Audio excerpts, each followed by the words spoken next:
8h33 et vous êtes bien sur RMC et BFM TV. Bonjour Aurélien Pradier. Bonjour. Vous êtes vice-président des Républicains, numéro 2 du parti donc. Vous êtes député du Lot et tous les regards se tournent vers vous parce que c'est vous qui avez les clés pour savoir si oui ou non ce gouvernement obtiendra une majorité et pourra faire passer sa réforme des retraites. On va y revenir, mais vous avez même eu longuement le cabinet d'Elisabeth Borne qui vous a appelé ce week-end, qui montre ainsi l'attention qu'il vous porte. Ma première question, c'est tout simplement de savoir si au moment où on se parle, vous la votez ou vous la votez pas, cette réforme? J'ai posé une condition très simple, qui n'est pas une obsession personnelle, qui est un combat pour les Français, m'assurer que tous ceux qui sont en carrière longue, qui ont commencé avant 21 ans, ne fassent pas plus de 43 annuités de cotisation. Il y a eu un geste de la Première ministre sur les 20-21 ans, c'est une bonne nouvelle.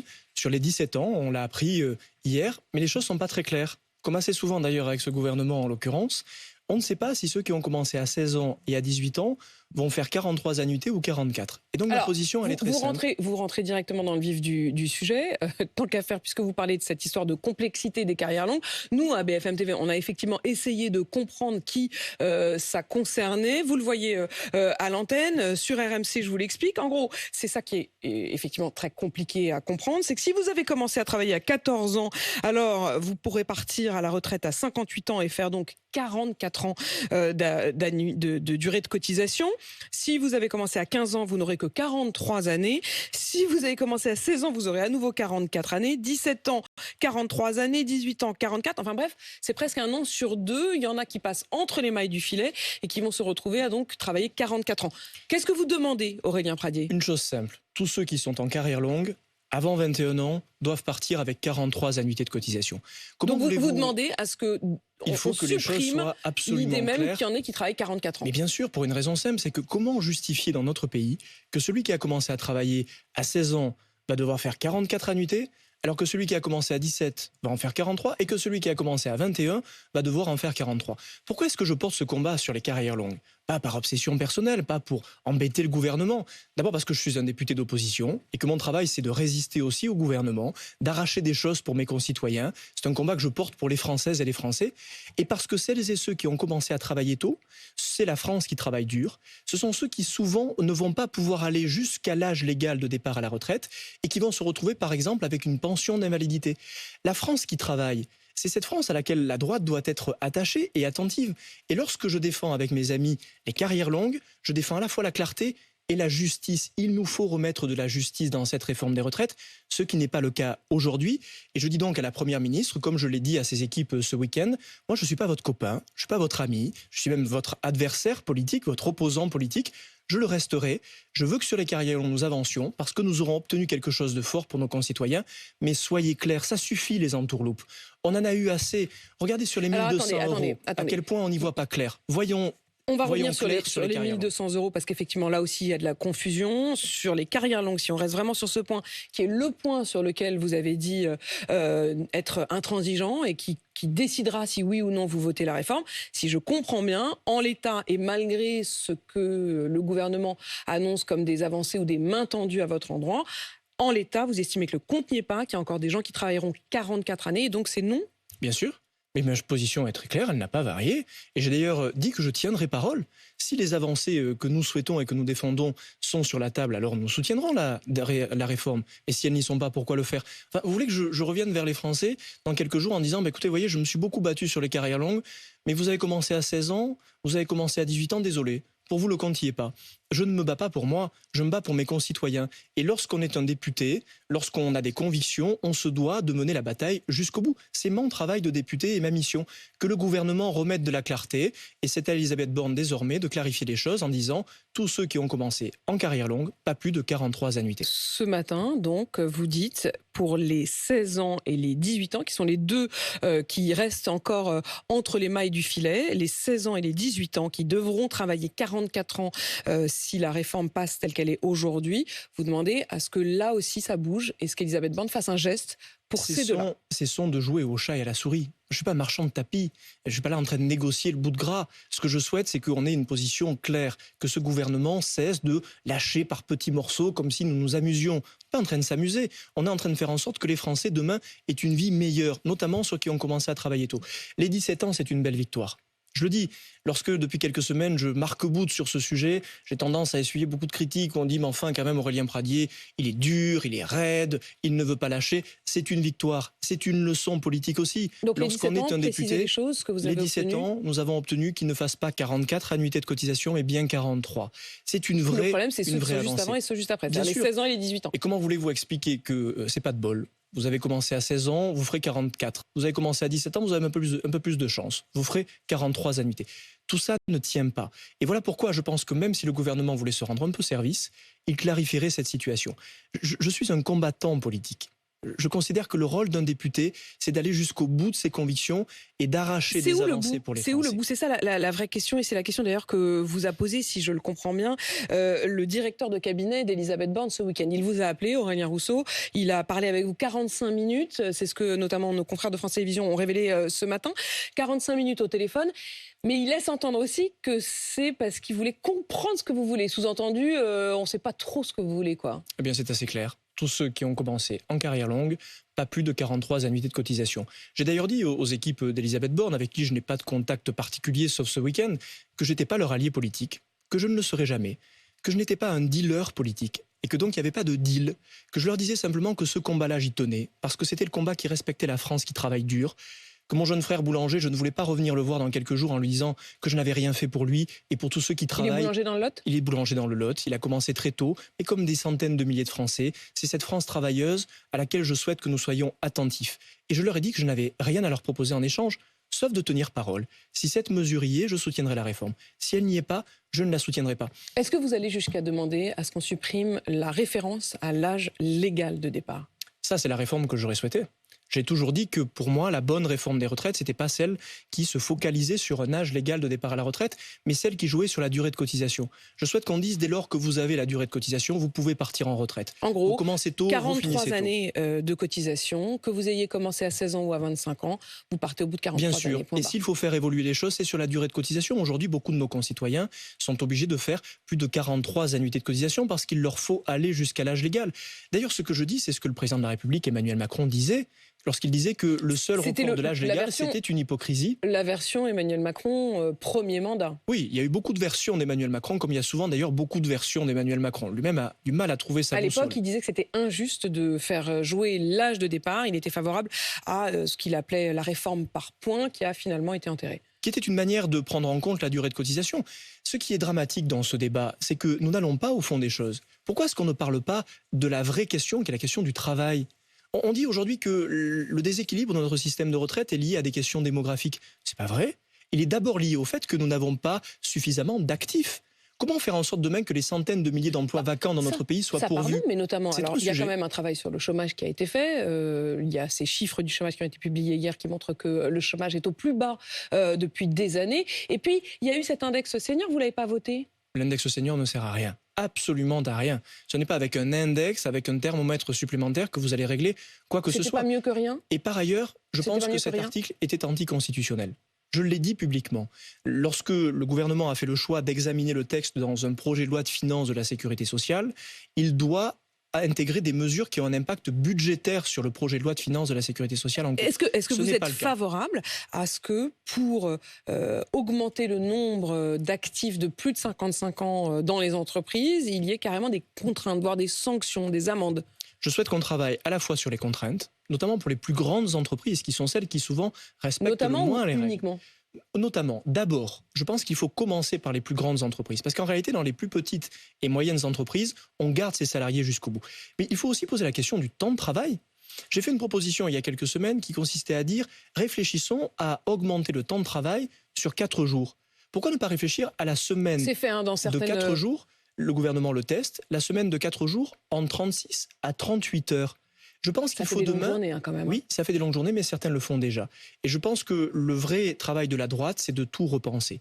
Travailler plus, oui, mais travailler mieux aussi. On doit explorer une liberté tous ces dans sujets. l'organisation de son temps. On sait qu'il y a certaines entreprises qui ont mis en place ces semaines de 4 jours. C'est pas forcément le vendredi libre, ça peut être un autre jour, mais chacun est libre d'organiser ses 35 heures, 36 éventuellement, comme il le veut, sur 4 jours. Ça, vous y êtes favorable ? Il faut que nous laissions cette liberté. Mais le rôle d'une famille politique... Enfin, ça changerait en retraite.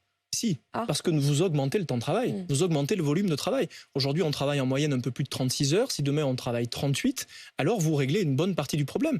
Mais je le dis, Mais c'est ceux pour qui vous vous important. battez, là, qui sont ces carrières longues, c'est typiquement le genre de métier où c'est bien difficile de s'organiser sur 4 jours en Vous général. savez que ce sont souvent des métiers qui sont déjà organisés sur des très longues journées de travail. Je ne prétends pas avoir la solution à tout. Je pense juste que le rôle des politiques, c'est d'ouvrir des chemins. Nicolas Sarkozy avait, à l'époque où il défendait la France travailleuse, porté l'idée du travailler plus pour gagner plus. Moi, je crois à l'idée du travailler mieux pour travailler plus.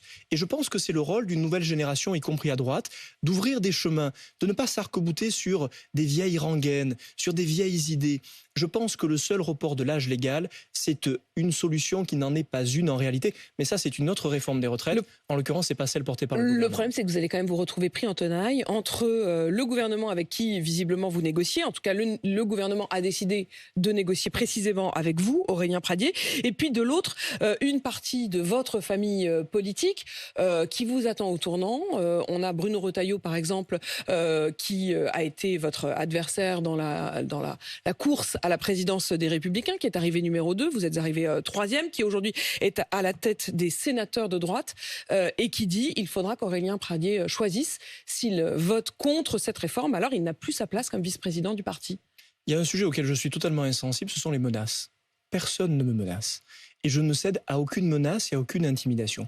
Je suis député de la Nation, Bruno Retailleau est sénateur. Nous avons tous les deux une légitimité. Et la légitimité nécessite de défendre ses convictions.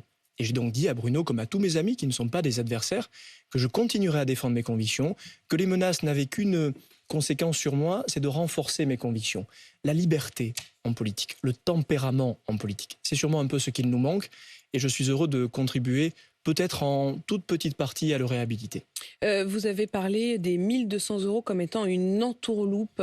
Il y a cette question, tout le monde se rend compte qu'en effet c'était confus, au minimum confus. Est-ce que ça l'était sciemment ou est-ce que vous vous dites, bon, ils se sont eux-mêmes pris les pieds dans le tapis, ils n'ont pas réalisé, ou est-ce qu'il y avait de la manœuvre politique pour tenter de faire croire aux Français qu'il y aurait un minimum retraite à 1 200 €? Je ne sais pas ce qui est le plus grave entre l'incompétence et le mensonge. En l'occurrence, plusieurs ministres ont fait croire sciemment aux Français qu'il y aurait une retraite minimale pour tout le monde à 1 200 €. Nous savons que ça ne sera pas le cas. Nous le savons aujourd'hui. Et c'est pour ça d'ailleurs que sur les carrières longues, je dis attention, pas 2 fois la même entourloupe. Ne faites pas croire aux Français quelque chose que vous ne tiendrez pas. Parce qu'au final, la rupture démocratique, elle sera extrêmement grave. Et c'est ce qui nous guette, cette volonté de prendre les Français pour des imbéciles en permanence. Cette volonté de les dresser les uns contre les autres. C'est un immense danger. Sur les 1 200 €, nous allons continuer à débattre. Moi, je veux savoir ce qu'il y a au fond. Parce que c'était un des éléments sur lesquels, y compris mes amis politiques, avaient avancé. Si au final, il y a des petites lignes en dessous du contrat qui font que le contrat est rompu, alors je le dis clairement, ce sera sans moi.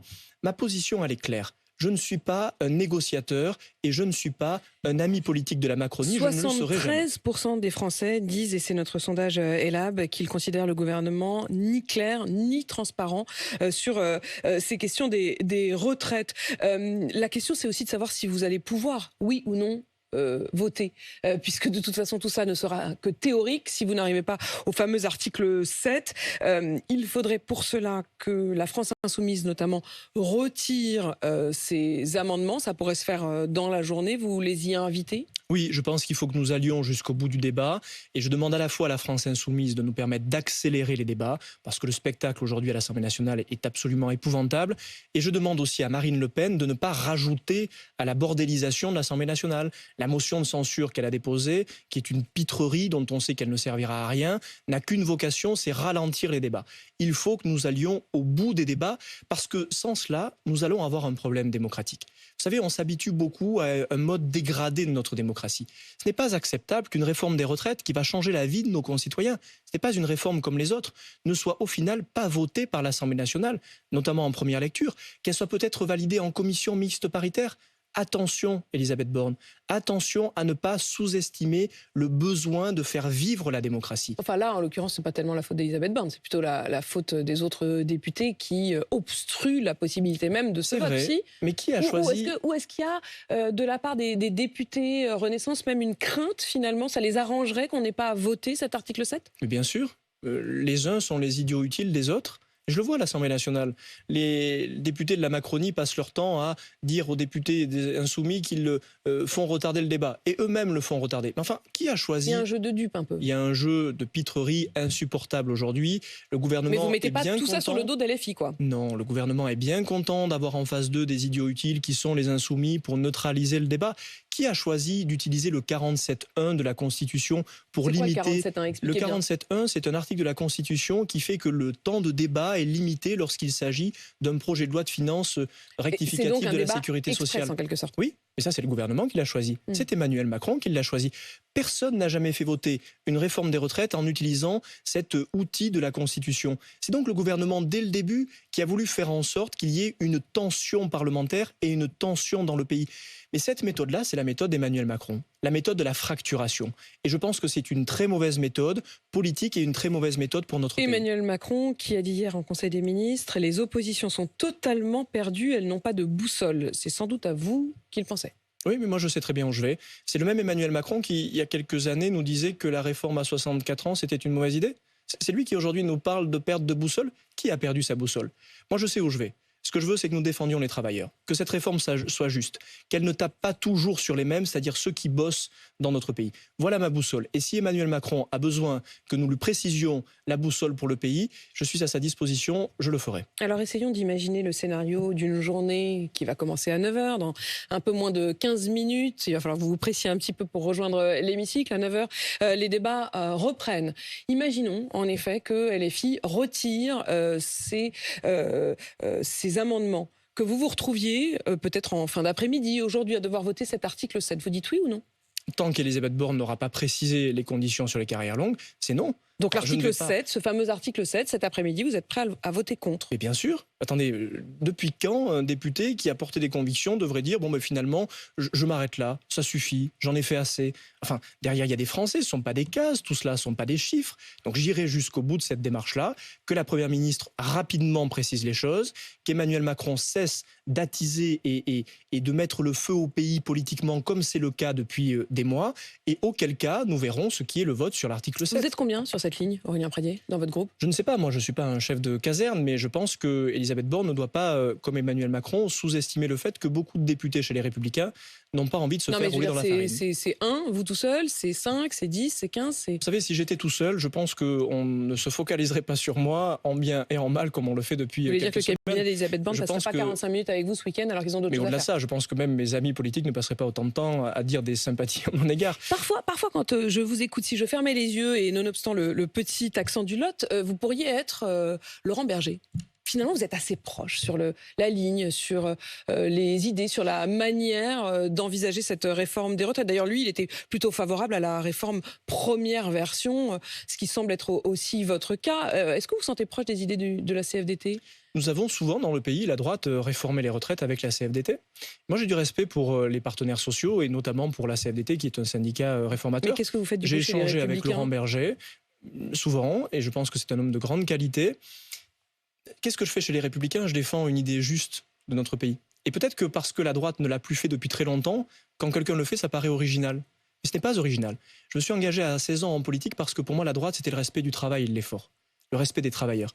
Je suis député du Lot, d'une terre rurale dans laquelle on travaille dur, comme dans beaucoup d'autres départements. Mais Aurélien Pradié, là, vous récitez un peu votre laïus. Il se trouve que c'est Éric Ciotti qui a gagné cette bataille des Républicains. Éric Ciotti qui dit le candidat naturel en 2027, ce sera Laurent Wauquiez. Vous pourriez être derrière Laurent Wauquiez. Pour vous, c'est le candidat naturel de la droite? C'est pas tout à fait un laïus que je vous récitais. En fait, c'est les raisons pour lesquelles je me suis engagé en politique. Et ça, c'est important de le comprendre pour les uns et pour les autres. Et ce sont des raisons tout à fait sincères. Moi, je souhaite que pour que la droite gagne en 2027, elle ait quelque chose à dire au pays. La question, c'est pas seulement le choix de notre chef. Le choix est déjà fait, visiblement. C'est-à-dire que Éric Ciotti a fait un ticket, comme on dit, avec Laurent Wauquiez. Et il a dit dès maintenant qu'il n'y avait pas de débat, que pour lui, il y avait un candidat naturel. Oui, il y a un candidat naturel? Il n'y a pas de candidat naturel.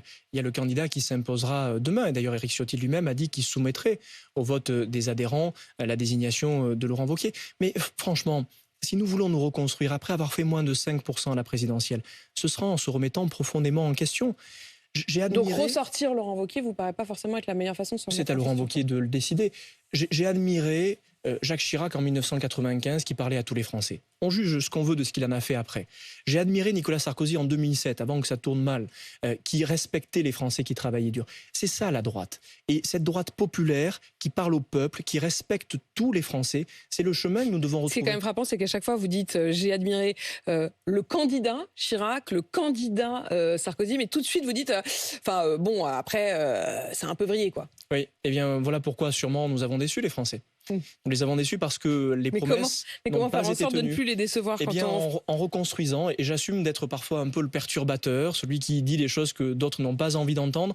Si nous voulons demain reparler à tous les Français, il nous faut tout rebâtir de fond en comble. Ça commence peut-être par la réforme des retraites. Et ça commence aujourd'hui, donc dans 7 minutes, puisqu'il est 8h53 sur RMC et qu'à 9h, c'est le débat qui reprend dans l'hémicycle. Merci Aurélien Pradier. Merci à vous. Vous êtes vice-président des Républicains, député du Lot. Merci d'être venu sur RMC et BFM TV.